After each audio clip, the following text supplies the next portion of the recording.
Dogtor Podcast. I'm your host, Dr. Christian Bolden, and here at More Than a Doctor, we pride ourselves on being more than just doctors.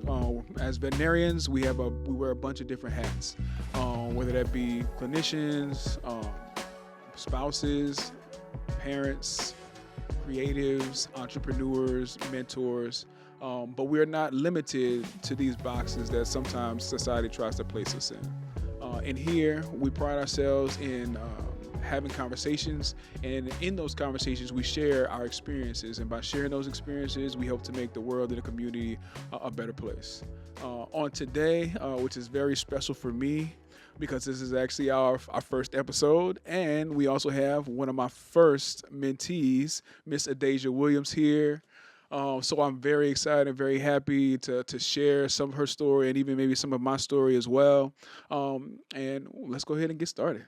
Alrighty. So Miss Williams, Miss Doctor to be, she is currently a newly minted fourth-year veterinary student at LSU School of Veterinary Medicine, and actually she just recently received her white coat.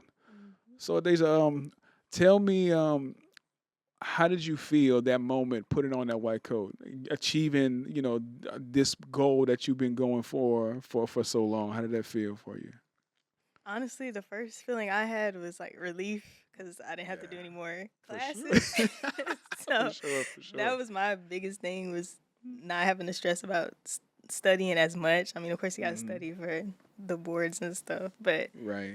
Just the relief of getting through classes and the fact that I got to that point, it just made me feel like I was even closer to my destination, my dream. Like I was making myself proud, making my family proud. Yeah, so for sure, that was the biggest thing for me, just getting to that point. Nah, for sure, man. I remember my time when I got mine. I mean, you hit it on the head. I mean, all those things are feelings and emotions that I felt as well.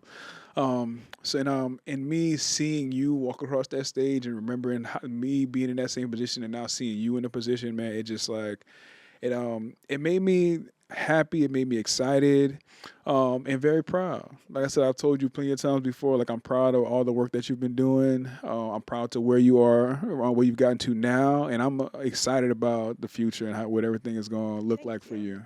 Did it make you feel old?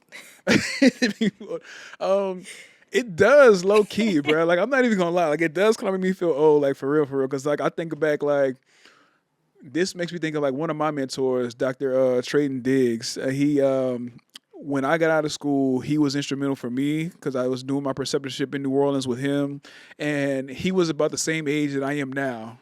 And like you, like so, it's almost it's crazy how life works and how things go.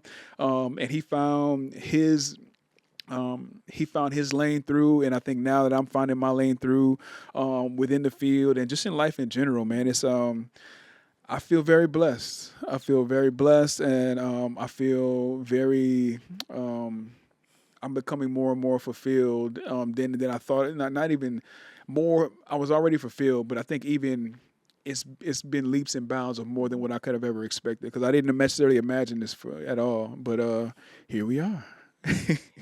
So, why don't you tell us a little bit about yourself, where you're from, maybe what drew you to veterinary medicine in general? Like, how did you end up in this space? That's a long story, but in short, I'm from Fort Worth, Texas, born and raised in Fort Worth, Texas most of my life. I went to undergrad at Texas A&M, Giggle, and I got into LSU, like basically right before I graduated A&M, and how I decided to become a vet, I couldn't even tell you like a specific moment. I knew that I loved animals since I was young. I would always watch Steve Irwin in the morning. Like it was like every morning before school, I would be watching Steve Irwin wrestle crocodiles, do whatever. Like so, that's really what got me interested in animals in general. And then I really liked like marine animals and marine mammals and stuff. So I was kind of thinking of doing marine biology. And then something in high school just flipped it to where I was like, maybe I want to do more than just marine science. Maybe I want to do a more broad topic. So I decided to do veterinary medicine. Okay. And here I am. So Was it? I'll tell you to kind of piggyback that. Was it? Was it any? Is there anything or any experience that happened or um opportunity that you got when you were younger that kind of helped you to further define it? Or you think it was just like more like a lifelong dream situation where it's just like I know I want to do this and that's that's it. I don't know. I knew I always wanted to work with animals. Hmm. I didn't know about being a veterinarian yet, but I don't know. I guess I couldn't even tell you specifically. Like it's just something on my heart, I guess. Yeah, Something God told me to yeah, do. So right. I It's just kind of like did it. them things like when you get into something, it's kind of like you just it's like if you know you know what I'm Yeah. saying, like you just because there's one thing that I think about for me is I think about um the things that I was gifted and talented at, or the things that my parents may have saw that I didn't see, of course, at a very young age. And what they did was they tried to cultivate an environment for me to blossom in those areas. And like animals for me was a thing. Like I was the one always bringing in like frogs and lizards and all kind of stuff. Like can we I'm bringing cats, like stray cats and stuff home, stuff like that. So it's a lot of times we don't always see um a lot of times we don't always see things in ourselves, but the people around us can have a better viewpoint or vantage point to see a lot of the things that we're gifted and talented in, and to see the things that we can really bring to fruition. So I mean, that's great. That's amazing, man. That's amazing. So all right, switching gears a little bit, kind of going back to all right. So we got White Coat. Third year is done. Class is over with. So I know that feels great, but now we got like clinics. We got Navely is in the distance, but it's coming ever so closer. So how are you kind of changing or like switching your mindset up to kind of get into like clinic and practice life and kind of seeing what that looks like as opposed to just being in study mode all the time? Yeah, I think my biggest thing, like starting clinics, is being able to like it's more personable. So there's Right, probably only like 5, 6, 7 of us like on a rotation at a time. So right, I feel like right, I can have one-on-one time with the doctor, right. ask more questions, like get more clarity on like things Definitely. that I may have been confusing in class Right, or right, right. just didn't know. And also like it kind of helps to like look at my PowerPoints before I start a rotation, like Right. kind Yep. of studying just to prepare myself so I Right. don't look like I don't know anything. Right. 'Cause sometimes you feel like you don't know anything, but Nah, I've that's realized that I facts. know more than That's what I facts. That's think facts. I know. So For sure, for sure, for sure. Um, I say, is it one aspect of clinics that you're looking forward to more than others, or maybe some aspects that you're not looking so much forward to? I think just the fact that I actually get to do what we've been Mm-hmm. talking about, like Right. being hands on. Yeah. Because Oh my honestly, goodness. like Yes. me, I learn better from like examples, like Same. reading books and stuff Same. is Same. it doesn't Same. really tell me much. Like I need to be able to do it myself or at least Right. see someone do it. So I think that's actually like what I like about clinics is that you're right there and Nah, you for sure. can For do sure. For sure. whatever. Man, that's I'm thinking back even to time like when I was in clinics, like how that went. Like it was just like a whirlwind and like a whole bunch of stuff. Because I think for us, third year we started clinics. We got like like a little. We got kind of thrown in, but we still had class, so it was like different. And then once we finished that, it was just all clinics, and that was like.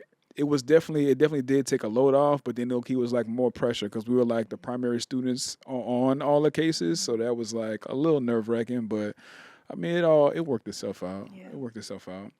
So I also know right now, like being in clinics, you guys are also have time to do externships and preceptorships. So I know you've done a little bit already. You want to talk a little bit about that and your experience there? I did an equine externship Hmm. in March, February, a Yeah. couple months ago. But I'm not doing equine medicine. I just wanted to experience equine Right. medicine because I Right. do love horses. Like I want to Hmm. have my horses. Like if I have to, like somebody ask me a question, like I would like to know, like okay, that's Right. probably what you shouldn't do. Right. So I Right. was just doing it for the experience, I guess, and It was an interesting experience. And it's not that it was equine. It was just the environment, I would say. It wasn't really Understood. a good fit for me. It was a lot of just, like I just said, I like to be able to be hands-on, and it was a Right. lot of Right. watching, sitting back. Like, I guess for liability issues, like, they wouldn't let us do pretty much anything. So, yeah, I realized that that's not the type of externship I I want. feel you. I So, feel you. I feel you. Was it was there a particular experience during that kind of rubbed you the wrong way specifically, or was it kind of more so like just the fact that we weren't as hands on, or maybe they weren't as welcoming, or something like that? yeah, this. Hmm. There was an experience that like rubbed me. I was already like dealing with the fact that I didn't really like it there, and like the environment was kind of off. And then like the second week, because I was there for 2 weeks. The second Right. week, I was about ready to go, and this lady, she put her hands in my head, and I was like, No, no, yeah, she. I guess because it was raining that morning or something. She was like, "Did your dreads get soaked?" And she like basically pet me, and I was bro, like. bro. I was like, I Wow. just froze, like, cause I didn't, cause that's like rarely happened to me before. Like, I feel like nowadays Yeah. people should know not to put your hands in nobody's hair, Right. especially a Right. black woman. I'm But saying, that though. was, I'm saying. yeah, Yeah, that that's was, a no no. That's a it no was no. She crazy. should. Lord Jesus. I was very shocked. Oh man. Mm. Okay. Um. So I know you got some other ones lined up. Mm. So what is there any particular preceptor or externship that you're most looking forward to? Well, I am leaving in like what's today? Uh, on Sunday, like 3 days from now. Yeah. I think that's 3 days. I'm going to New York City for a forensic pathology externship Nice. with the Nice. ASPCA. So I think that's really exciting. It's something different. Like I feel like not only have I always loved animals, but like I like watching like Criminal Minds, like Law Yeah. and Order, stuff like that. Yeah. So like just like forensics in general has always been an hmm interest to me as well. So to Yeah. see those worlds combined was like Oh yeah, that's gonna be an dope. That's gonna be exciting dope. opportunity I'm for me. excited for you. So we're gonna do rounds on that. You Yeah. feel Yeah. me? But yeah, man. I'm trying to think. What else? So what else have I missed? Or what else? I know we usually do our updates, but what we got? What updates we got? Well, my current rotation, it's not even a real rotation. It's like an elective. It's Yeah. like it's advanced clinical skills, and I've hmm been having a good time in there. Like we did some cat neuters in space and Nice. stuff. We did like cadaver surgeries just to practice whatever we wanted to practice. I practiced my gastropexy. Okay. So yeah, and then we just brush up on our other skills. Today we did opto exams Nice. on the dogs and stuff. So tomorrow we're doing like CPR practice. So hmm I just like that. I just like doing stuff like that, like actually Yeah. practicing my skill, like my clinical No, for skills. Yeah. exactly. 'Cause I mean, that's the stuff that you had like those dreams about doing, or Mhm. like experiencing, or getting to the point where you're learning and then starting to master them, because that's gonna be the foundation Mhm. once you graduate. So I got something else just came to mind. Um, what's one thing that you wish you would have knew about vet school before you got there? I think I wish I would have knew how fast it is, Oh like yeah. the pace. Like I was Yes. not. I wouldn't say I wasn't ready because I adjusted pretty fast, but just I wasn't ready. I don't know how else to say it. I feel you, 'cause Like, it's crazy. Like, 'cause when you yeah. think about like the amount of material you have to cover, like in a couple of weeks and get Mhm. ready for a test, but it's like Exactly. ridiculous. It's crazy because it's like if you slack off on studying like 1 or 2 days in a Right. row, like bro, like you SOL, bro. Like it's like you just going. It's not like you can't make it up, because you can't really make it up, but you Mhm. can like you know try to just put forth some more effort to get all of it, at least to try to digest it at least. But Mhm. it's so rigorous, and that's the one thing I think even for me, like I wasn't I don't know, I don't want to say I wasn't prepared, like kind of like how what you were saying, but like just the grind of it. I don't know Mhm. if I really was prepared or like knew what the grind was. You know what I'm Yeah. saying? That's the part that'll get you, because like if you don't pace yourself, if you're not taking time to manage yourself, like manage your mental health, manage your stress level, manage just your energy and your time in general, like that's gonna eat you alive, bruh. That'll eat you alive, man. So, in that vein, like what are some things that you practice or that you do to kind of help with managing everything? I feel like I'm not a good person to ask this, like, because I still procrastinate, even though I'm not supposed to be. Like, Preach. I don't know. I just try to stay diligent, and I have Yeah. a group of friends who hold me accountable. Like, Good, they will good, tell me, good. "Adaje, ain't you supposed to be studying?" I'm like, Right. probably, Yeah. but maybe tomorrow. But like, I try my best. Like, I mean, classes are over. I got through it, so it's like, okay. Yeah. But now I have to start studying for the NAVLE. So Yeah, which is try. that's another beast. That's another beast, and we'll get to that. We'll touch on that too, because I think it's really good because I think you touched on it, having your group of friends to help hold you accountable, but also who you can confide in, who you can talk to. Because the thing is, y'all have so much they have so many commonalities. There are differences, of course, because we're all different, we're all unique.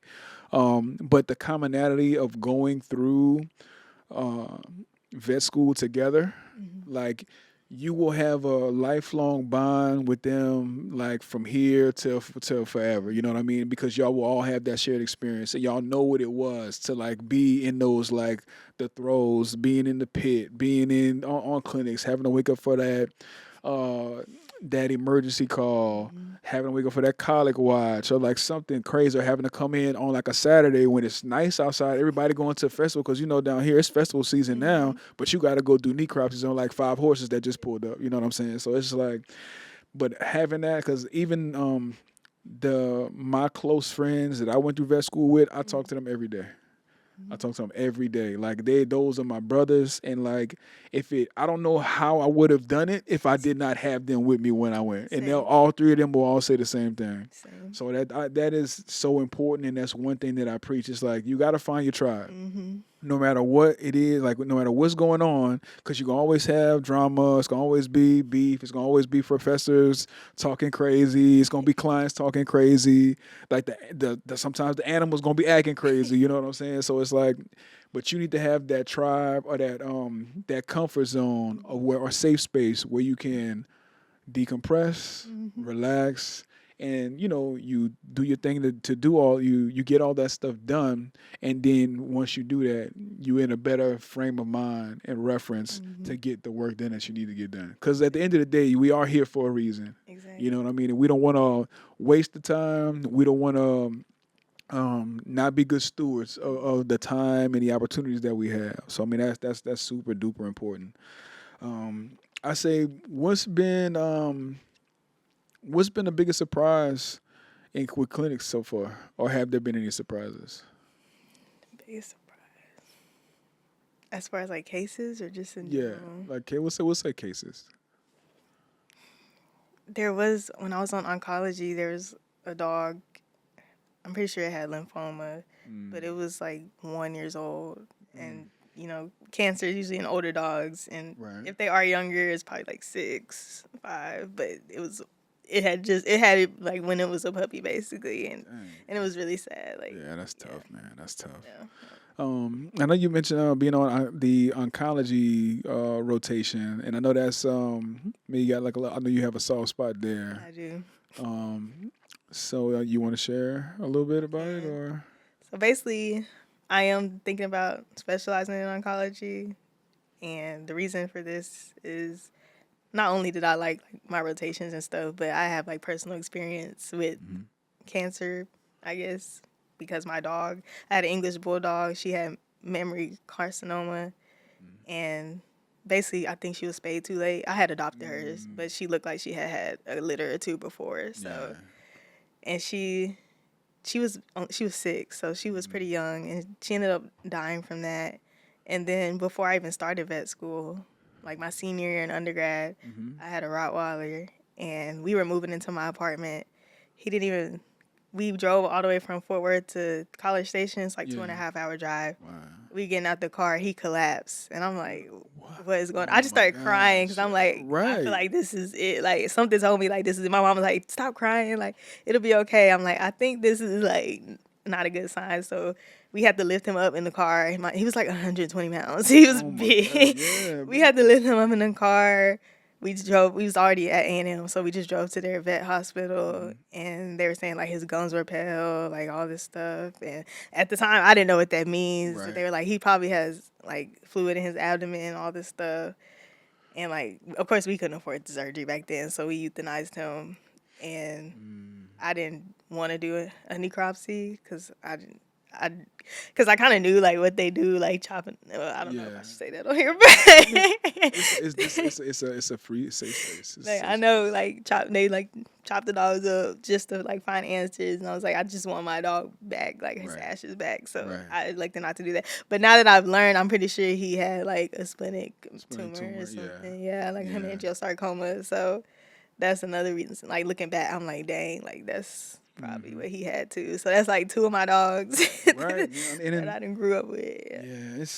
yeah, that's tough, man. I know we've all lost our pets. I mean, of course, family, which is like family, basically, is they are family for us. So I know that's a tough thing to go through. I mean, I know I've gone through it before, and I know there's plenty of people out there who have gone through it or maybe going through it now. So, I mean, we definitely understand, and we talk about like end of life or like euthanasia.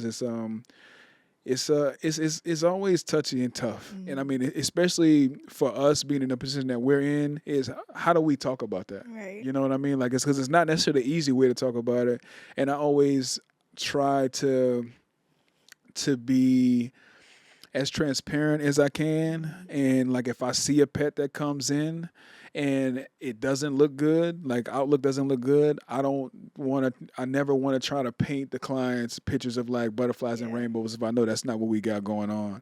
And I just, kind of make the best recommendation, offer all the options, and just ask them to feel out or see what looks what looks like will be the best answer for them, because every case is different, every family is different, and what their goal is and what they want when they come in is different. Sometimes they're not ready, but sometimes the pet is ready, you know what I mean? So it's tough to be kind of in the middle on it. But I think it's like I said, it's tough in general, but being transparent. And I think for you, having been in a position before, not having the education that you have now because you're younger on, but now having it is kind of full circle for you. I mean, so I could definitely see where that desire and that passion comes from for sure. So I applaud it. Like I said, I'm ready. Whichever direction you decide to go in, I'm gonna be right there cheering you on for sure. I appreciate I think I know you mentioned your mom.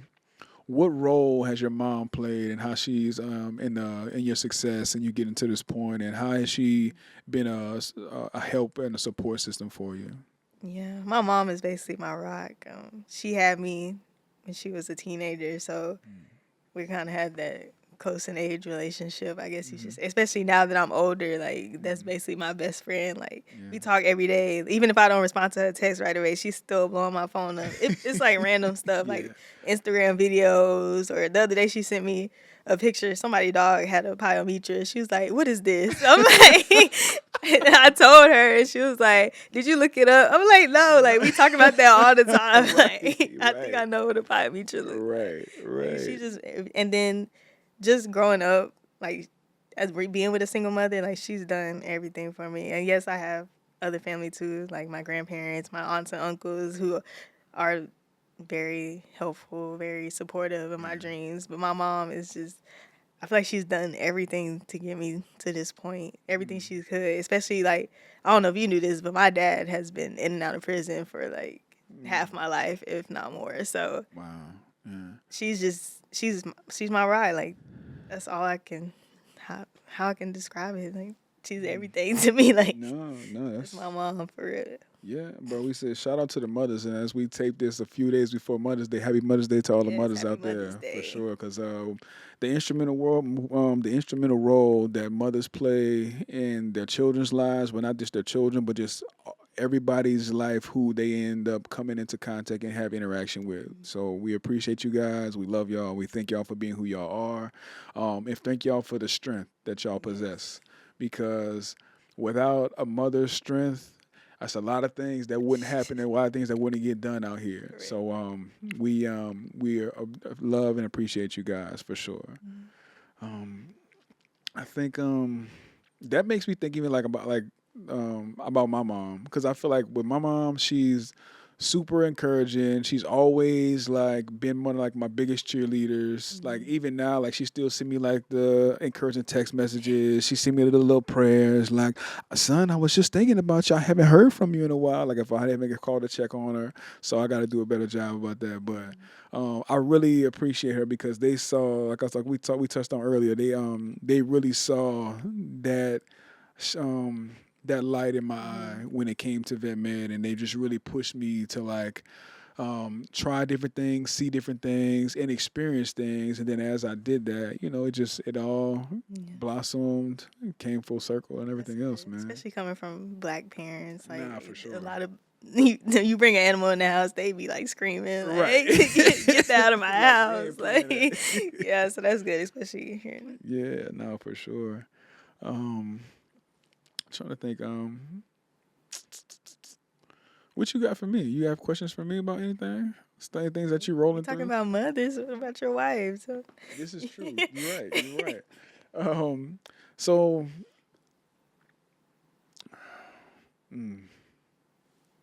my wife, she is strong. She is resourceful. She's amazing. She is relentless. She is a ball of energy at all times. And I'm so appreciative for her because she's always tried her best to support me in the different things that I've wanted to do, even though it took me a while to kind of find find a road. I mean, being in vet med is one thing, but like kind of finding where you fit and where you belong in it is another thing. And then when you add like marriage and kids into that, it can be chaos. It can seem like a ball of chaos. But I'm very appreciative of her for continuing to champion me in the background. You know what I mean? And continuing to be that strength for me. Because it's been instrumental. Like I think as I started to be placed in environments and have opportunities to mentor and to teach and to just give a difference of opinion or perspective. You know what I mean? It's shown me that another one of my gifts, which I kind of knew I had, but it kind of was maybe just not at the forefront. I just didn't see it as clearly, was encouragement. And by encouraging, motivating, building people up is something that I found that's a gift for me. And I think that's where this me mentoring has come into play. That's where even this creating this space with this podcast is come into play.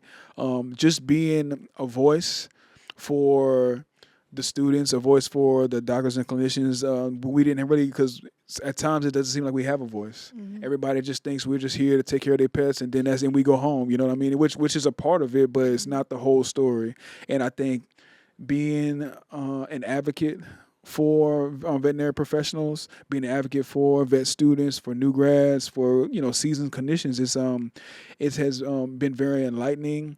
And I've been glad and happy to see that it seems like it's definitely something that's needed, and the response has been really good thus far. So I'm excited about what that entails. And like I said, if it wasn't for my wife, who would have knew where I would have been without it. So I appreciate you, baby. I love you. But yeah, it's we here. But I think the next thing I think I wanted to discuss or talk about is the importance of like representation, the importance of diversity in vet med. Have you? I guess before I go there, has there what has been your experience, or did you have anyone that was instrumental, kind of coming through the ranks that kind of show you that this was something that was possible? Honestly, I didn't really know many like black veterinarians. Like when I decided I wanted to be a veterinarian, like I didn't really know any, or I didn't really seek any out, honestly, because I was like, I'm gonna do it regardless of who out there. Like, Right. but I will say that this class that we have now, my class of 2026, we have the largest amount of black students that they've accepted at LSU, Yeah, and it's only, I don't want to, I think it's like 13 of us, which is not a lot when there's like 120 plus people in the class. But just being around, because out of those 13, obviously I can find 3-4 people that's like my girls and stuff like that. And then when I was accepted, not too long after that, Dr. Green, he helped give me a scholarship to go in there. And I don't know, if I feel like anyone's watching this should probably know who Dr. Green is, but Dr. Henry Green. Yes. Dr. Henry Dr. Green. Henry Green, a veterinary cardiologist. And Yes. yeah, he's very smart. Very smart, very special. He's from New Orleans too. He's a legend. Yeah, definitely. He definitely a legend. He an OG too, for real, for real. Well, I'll tell you what. So, with that, talk about that experience, like being a black female in vet school. Like, how has that experience been for you? I think it's been okay. I wouldn't say it's been amazing. I wouldn't say it's been bad, but like I feel like LSU is, especially like, well, I don't know. Now that we have a new president and stuff, it's kind of different. Like as far as like them getting rid of like diverse, like not getting rid of, but putting it underground, like our diversity clubs and stuff is kind of different. And when they talked about that, like it was a bit of an uproar, because what do you mean we can't say like SABV is doing this? Like we have to be very generic and watch what we say. And I think that was probably like the, I guess, bad experience that I've had at LSU. Just them being scared of the government, which, I mean, I don't know, their hands are tied, I guess, but I don't know. It's not bad. I feel like, honestly, this is the most black people I've been around, because in high school, I went to a private school. So I had my diverse clique of friends, and then in undergrad, I went to A&M, and I think there's even less black people there than there is here at LSU. So I've kind of got used to being around a non-diverse group of people. So now that it's a little bit more diverse, like I feel like that actually helped me with my studies, like being in vet school. Like obviously it's hard, but now at least I have a group of people who look like me and think like me and want to be at the same level as me. So. Right. Yeah, man. That's. I tell you, boy. I tell you. Just there is. I don't think there is any substitution for finding a group of people that look like you, that have similar upbringing, have had similar experiences that you've had, and being able to join kindred spirits, so to speak. You know what I mean? I don't think there's any substitution for that. And for you specifically to have that experience now at this point in your journey, especially at this, how pivotal it is for you, because this right here is like what we've been building towards. You know what I mean? And for you to have that support system here is, I mean, I don't think that's a coincidence. No, you know what I mean? It's definitely not a coincidence. And for sure, I think you are seeing and even reaping like benefits from that. You all of y'all are, you know what I mean? Because like I said, when I heard that it was that many students in that class, I had to do a double take, because I was like, man, that doesn't happen. And that's not a big number. Like, it's really be surprised by that. It's like you shouldn't be, but especially like today in 2025, like bro, we should be kind of past and beyond that. You know what I'm saying? But it's that's some of the things that we deal with in society today still. But like I said, that doesn't clearly it's not a deterrent for you. It's not a deterrent for any of them. It wasn't a deterrent for me. I mean, I didn't go to LSU. I went to Tuskegee, so different but still diverse. Because even there, we still like weren't. It was diverse enough, but we still probably were. It wasn't like the vast majority by and far. I mean, we probably hit maybe by a few, but like not like far and wide type. Which I mean, huh? I said that's crazy. Right, which For way HBCU, low key, you know what I'm saying? But it is what it is. But I mean, I think like I said, I think my experience was good. I think I had me having the support system of my three brothers that I had there with me. They got me through just like your girls getting you through. So I mean, as long as you find it and you have it and you figure out what works for you, you make the best of the experience and you live it to the fullest extent that you can. I'm trying. And you are. You're not trying. You are. No, for sure. Like you definitely are. And I think, like I said, I'm proud of you. I think, I guess I'll ask this question too. What's this, something else that came to mind? How has mentorship played a role for you in your journey and your experience? Honestly, it's a blessing because like I have my family, my support system, everything else, but they don't know. Like at the end of the day, they don't know what I'm doing. Like they don't know what veterinary medicine is. Like you playing with them dogs up there? Or what? Yeah, like they don't know what's going on. So to have somebody like who's doing that and who has been through that and that I can like confide in, ask questions about, like that is a blessing to me because if not, then I would just be like doing it on my own, figuring it out on my own. Like my family can only support me so far. Yeah, so I think that's what I really like about having a mentor is someone who can see like. Because we're doing the same thing. Like right. Somebody to help you like navigate the potholes, navigate the pitfalls, to kind of help put you in position to like maximize the opportunities that you have, kind of to help you prepare for what you have still to go ahead. You know what I mean? And that's one of the reasons why I think it just, and it's really crazy because I low key feel like this kind of came out of nowhere, just me doing it, like because like because we met at there was a panel discussion at LSU last fall. Now, well, not this past fall, but the one before that.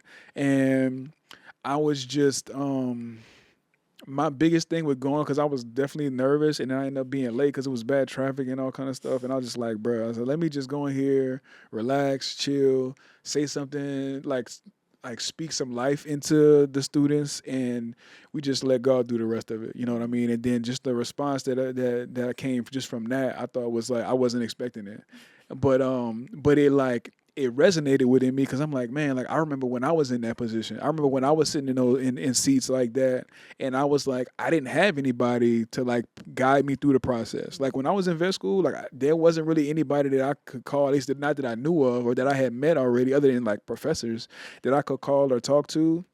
So I know how tough that can be, even with like when it came to like studying for the Navy or like applying for my first job or interviewing for my first job. Like I didn't know what to say. I didn't know how to negotiate a contract. I didn't know like what to like. I didn't know what I could say, what I couldn't say, what I could ask for, what I couldn't ask for.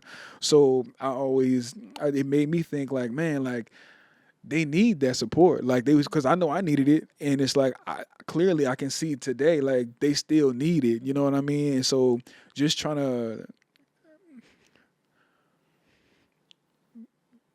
use my experience and the position that I'm in and that I've got into to help as many people as I can reach the same position. You know what I mean? Or help them get there more easily or with as less stress than I did. You know what I mean? Hopefully they can avoid some of the stuff that I didn't avoid or couldn't avoid just because I didn't know. So yeah, man, it's mentorship is important. Yeah. So everybody out there, try to find you a mentor for sure. You can always send me a message or draw whatever, you know, and I'll make time for sure. Because we got some things in the works to try to really reach more people and provide more resources for more students, more new doctors. Because I know y'all needed support. I know y'all need it. Like I said, I needed it. Then I still need support in certain areas now. But we want to, and that's exactly what what we're creating this space for. Is to be that voice, to fill that void, um, and we just want to, like I said again, we want to try to reach as many people as we can, man. Like we want to see everybody succeed. I want to see everybody win. You know what I mean? It don't matter what area of expertise you want to go into, what your interests are, where you came from, what your upbringing was. None of that stuff matters because it's all a part of your story. It's all a part of your experience, and your experience is your experience. Right. No one can take that from you. No one can tell you how you should feel about your experience.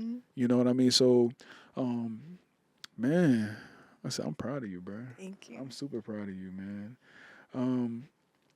I say if you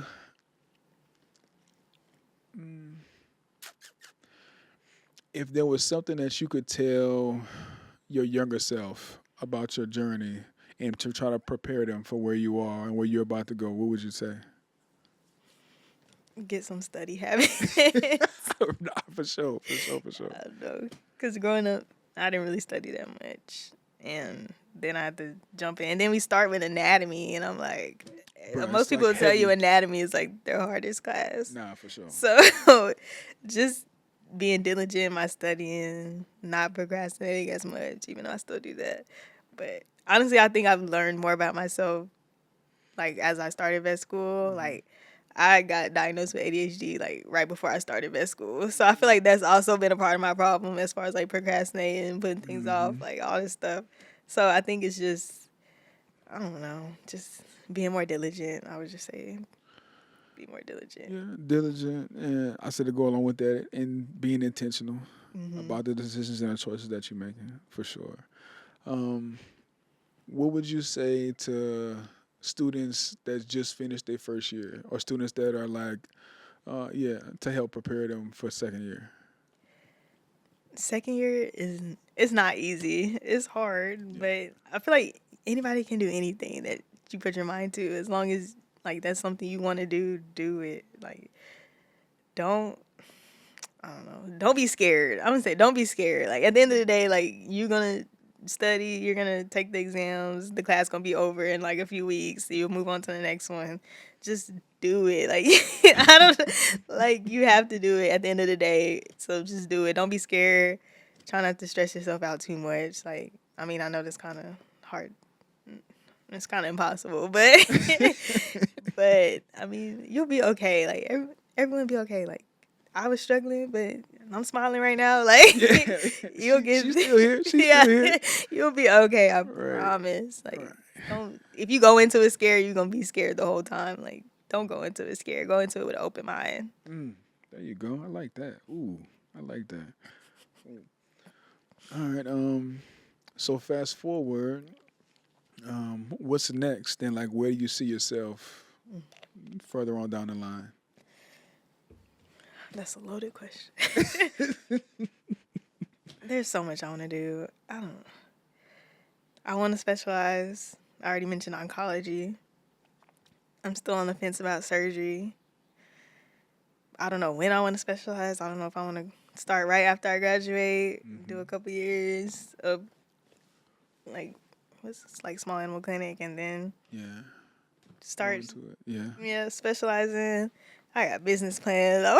That's good though. There's like so much, like, I wish I could do everything, but honestly, I just say you can do anything you want to do. So I can do what I want to do. I have a list of what I want to do in my life, and everything starts with I will. So I will do this. I will start this. I will be this. That's my list, and I'm gonna do it. I don't know, but I do want to specialize at the end of the day. So that's my final answer. Nah. You I have no doubt that whatever it is that you set your mind to, that you will achieve. And then, like I said, as always, in any way that I can help, let me know, and I will do whatever it is that I can in my power to help you succeed and achieve those goals that you have. And I'll tell you what it would do. We'll end it, I guess, on my last question would be, what does becoming or being more than a doctor mean to you? Yeah. So I kind of just touched on that because me personally, I want to do a bunch of stuff, and not all of it is working on dogs and cats or saving animals. Like, because at the end of the day, I feel like I'm saving people through animals.